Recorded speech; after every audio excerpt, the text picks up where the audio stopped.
SNS 그 선관위에서 지난 예. 17일에 예. SNS나 인터넷을 통한 선거운동을 상시 허용한다고 발표를 했잖아요. 네.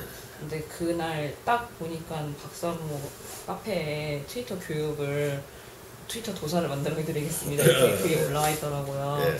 그래서 그 좀 앞으로 그런 SNS를 통해서 선거운동을 많이 하실 생각이신지. 예. SNS에 관한 한 예. 우리가 상대 측에 비해서 약 한 95대 5 정도로 열세입니다. 예.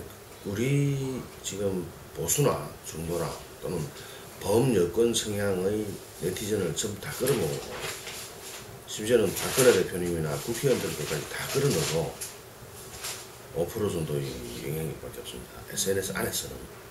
그렇다면은 이제 그대로 그렇다고 이제 그게 합법화가 되는데 무방비 상태로 있을 것이냐, 그럴 수는 없다 해가지고 이제 그렇다면 우리 회원들이라도 일단 교육을 시켜보자 해가지고 지금 우리 스마트폰으로 이 SNS를 하는 걸로 많이 생각하는데 실제로 스마트폰을 써보면은 저는 손가락이 무거워서 그런지 이게 잘 안 맞아요. 근데 PC를 해보니까 훨씬 더 편하고 좋아요. 화면도 확 넓고 글자도 크고. 그래서 PC로 적응하는 방법을 좀 연구해보자. 특히 좀 50대 이상 아직 스마트폰을 안 바꾸는 사람들이 있습니다. 그 사람들한테는 PC가 훨씬 더 유용한 수단이 되죠. 그리고 그렇게 이제 생각을 해가지고 이 교육을 시켜주겠다. 저도 한 1년 전에 만들어 놨었어요. 그러다가 핸드폰을 하다 보니까 갑갑해가지고 잘 안 되니까, 스마트폰으로 안 되니까 덮어놓고 있다가 이게 합법화 된다? 그러면은 그쪽으로 선거운동이 다 쏠릴 건 뻔한데 우리가 속수무책으로 당할 수만은 없으니까 제가 먼저 적응해보자, 증명을 해보자 해가지고 시작한 지 한 보름 만에 팔로워가 지금 현재 11,000명 가까이 됐어요. 그래서 11,000명, 보름 만에 11,000명이라면은 우리가 우리 회원만 막 각자 10,000명씩 가지게 되면 팔로워가 그걸 갖다가 거꾸로 곱하면은 이회수 작가의 영향력에 맞먹을 수 있는 영향력을 확보할 수 있지 않느냐, 그런 전략을 생각했죠. 네. 약간 보수 트위터의 봇을 만드는 게 아닌가, 그러니까 인간 기계를 만드는 게 아닌가, 그런 생각이 좀 봇을 들었거든요. 만든다는 건 이제 그게 불가능해요, 현실적으로. 왜냐면은 누가 요즘 세상에 남의 생각 따라하는 거 좋아해요. 그런 조직화된 것보다는 우리 측에서도 범여권 성향 사람들도 자기 생각을 이렇게 퍼뜨리려고 하는 거죠. 기계가 아니니까 사람은. 그러다 보면 공감대 이끌어내주는 좀 스타성 있는 짧은 글을 잘 쓰는 그런 사람이 지금 당장 필요해요. 제가 못 되면 우리 회원 중에, 또 우리 회원이 아닌 다른 사람이라도 범여권의 이회수가 필요한 거죠. 그 사람도 지금 발굴하고 관절명만 만들어 놓으면 되는 거죠. 그런 글 잘 쓰는 사람도 있어야 되겠고, 그게 의도적으로 한다고 되는 건 절대로 아닙니다. 그렇다면은 좌파들이나 범야권 성향의 걔들은 전부 다 휘면보시네요. 걔들은 펀하던데 도살입니까? 그렇게 치면 걔들이야말로 그 비판의 주가 돼야 되는 것이지, 겨우 글 몇 개 이제 시작해야 좀 떴다고 해서 보시 아니냐, 그건 정당한 비판이 아닌 것 같아요. 예. 선관위에서 2주나 다녀갔습니다. 선관위에서 다녀갔다고요? 예. 물어봤죠. SNS에 관한 한 우리 단속 할 거나, 옛날처럼 나랑 같이 대법원까지 올라갈래? 저 선관위랑 붙어가 대법원까지 가서 무죄받았거든요. 올라가니까 자기 언제 그 SNS에 관해서 절대 안 그러겠다. 우리가 옛날에 사이버 전사대 108조를 운영했습니다. 제가 만들었죠. 전부 자발적인 모임이고 정말로 아무것도 아닌데 우리끼리 이제 이름을 만들어가지고 활동을 했는 건데, 결국 그것도 무혐의 처분받고 끝났거든요. 그러니까 걔들은 막 집어넣는다. 일단 걸어놓고 기소해놓고 보는 거죠. 그래서 이번에는 이제 SNS가 풀렸잖아요.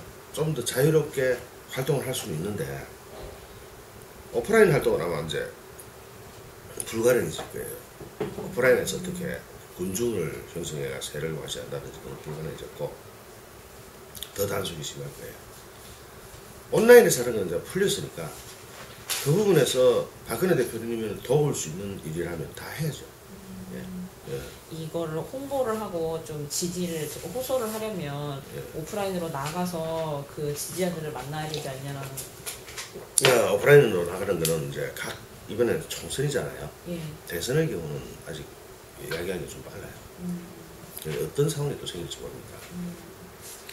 총선의 경우에는 각 선거사무소마다 자원봉사를 할 수가 있어요. 예. 우리 회원들이 자원봉사자가 많이 될 거예요. 그런 식으로 돕는 거죠, 각 후보들을. 박사모 이름을 걸고 활동하는 게 아니라. 아닙니다. 그 SNS 이거 이 발표 이후에 선관위에서 발표한 이후에 규제 완화하겠다고 박근혜 비대위원장이 좀 부정적인 반응을. 그거는 부정적인 반응이 아니고. 예. 그 선거 당일에 이제 어떻게 할 거냐. 원래 선거 당일에는 선거 규제가 좀 있어야 돼요. 왜냐면 부정선거가 바로 일어날 수 있어요. 그러니까 선거 당일만큼은 공정성이 유지돼야 돼요. 아니면 선거 개시되기 6시에 선거가 개시된다 그러면 5시 반까지만 허용하고 6시부터는 좀 공정해줘야 됩니다. 민주주의 최소 질서를 지키기 위한 것이거든요. 그것은 이제 선거를 많이 안 해본 사람이나 거기에 대해 연구를 안 해본 사람, 공부를 안 해본 사람, 저 같은 경우도 선거 몇 번 안 해봤지만 3.15 부정선거 어떻게 됐다는 거 사례 공부를 안 하고 몰라요, 그거. 근데 지난번에 그 선거 당일날 이제 뭐 인증샷, 그러니까 투표소 앞에서 인증샷 찍고 예. 그런 거 되게 활발했었잖아요. 예. 그러면 그런 정도의 활동에 대해서도 좀 투표소 앞에서 예. 인증샷 찍는 거는 괜찮잖아요. 그런데 투표소 안에서 인증샷 찍을 거예요, 지금. 그거는 근데 지금 불법이잖아요.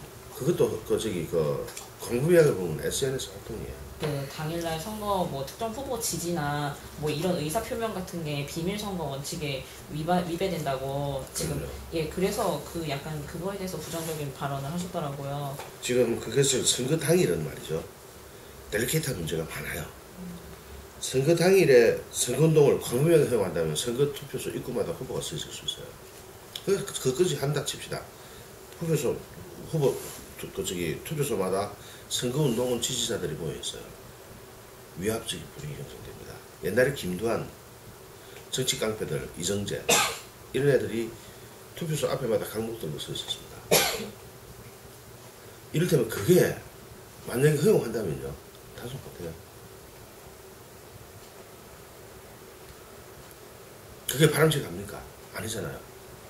그러니까 많은 사례들을 보다 보면은, 저는 이제 일부러 사례를 찾아가지고 공부를 해본 사람인데, 사례들을 보자면은 그게 말도 안 되는 경우가 발생할 위험이 있어요. 물론 지금 그렇다는 이야기는 아니지만, 우리나라의 역사가 전 세계 역사를 다 합쳐놓은 것만큼 우리나라 역사가 복잡하잖아요. 그러니까 그러한 사태가 방지되려면 선거 당일 하루 정도는 좀 정숙하게 선거를 치러도 안 되겠습니까, 조용하게. 지금 한나라당이, 그리고 한나라당도 당 내에서 지금 3일에 걸쳐서 의원들 대상으로 트위터 교육을 한다고 하고 있어요. 그거에 대해서는 어떻게 생각하세요? 잘해주길 바라요. 한나라당 안에서 한나라당의 온라인 영향력이 커져야 우리도 따라 커지고, 또 우리가 커져야 한나라당이 커지고, 그런 서로 상호 보완적인 면이 있습니다. 그런데 3일간 트위터 교육으로 그게 되는 게 아니라요. 관심 있는 사람 한 사람이 10분만 투자해도 됩니다.